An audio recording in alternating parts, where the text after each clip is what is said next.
Right අපි අද දන්න යන්නේ චීස් කොත්තු. අපි බලමු මොනවද ඕනේ කරන්න කියලා. අපි මෙතන අරන් තියෙනවා කපාගත්ත රොටි. ඒකම තියෙනවා ෆුල් රෝස්ට් චිකන් එකක් තියෙනවා. ලුණු තියෙනවා කපාගත්ත අවුමිරිස්, චීස්, ඉංග්‍රීසි සුදු ලුණු පේස්ට් එක.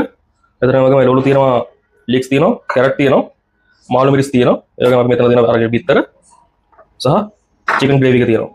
අපි බලමු කොහොමද හදන්නේ කියලා කොත්තු. ඒ වගේම අපි අරන් තියෙනවා ෆ්‍රෙෂ් මිල්ක්. රයිට් අපි මුලින්ම අපි තෙල් ටිකක් දා ගන්නවා එකට.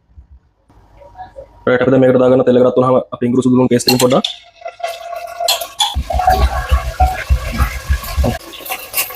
රයිට් අපි දැන් මේකට දාගමු ලුණු.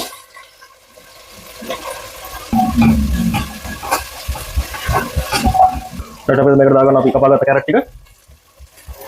ඒ වගේම ලීක්ස්. හරි අපි දැන් මේකට දාගන්න අපි බිත්තර තුනක් දාගන්නවා මේකට. අපි දැන් මෙතන දාගන්න කෑලි මිරිස් පොඩ්ඩක්. ඔයගොල්ලෝ කැමති නම් දාගන්න සරට ගන්න කැමති කට්ටිය. අපි දැන් දාගන්නවා අපි හදාගත්ත චිකන් ග්‍රේවි එකෙන් පොඩ්ඩක් මෙතනට.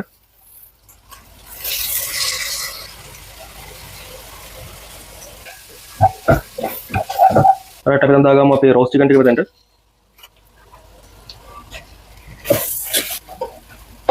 රයිට් අපි දැන් දාගන්නවා මේකට අපේ ෆ්‍රෙෂ් මිල්ක් ටික.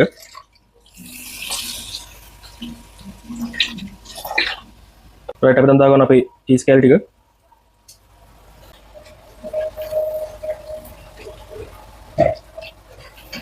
රයිට් අපි දැන් දාගන්න අපි කපාගත්ත මාළු මිරිස් ටික මෙතනට.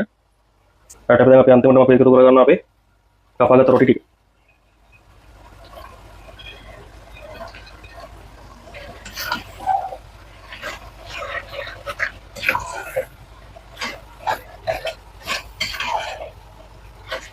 රයිට් අපි අන්තිමටම දැන් එකතු කරගන්නවා අපි කපාගත්ත ලීක්ස් කොළ පාට කොටස.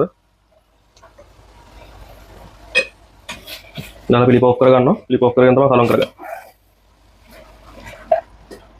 රයිට් ඔන්න තියෙනවා අපි අද හදාගත්ත චීස් කොත්තු එක. ඔයගොල්ලොත් මේ රෙසිපි එක ෆලෝ කරලා හදලා පල්ලෙන් කමෙන්ට් එකක් දාන්න කොහොමද රස කියලා.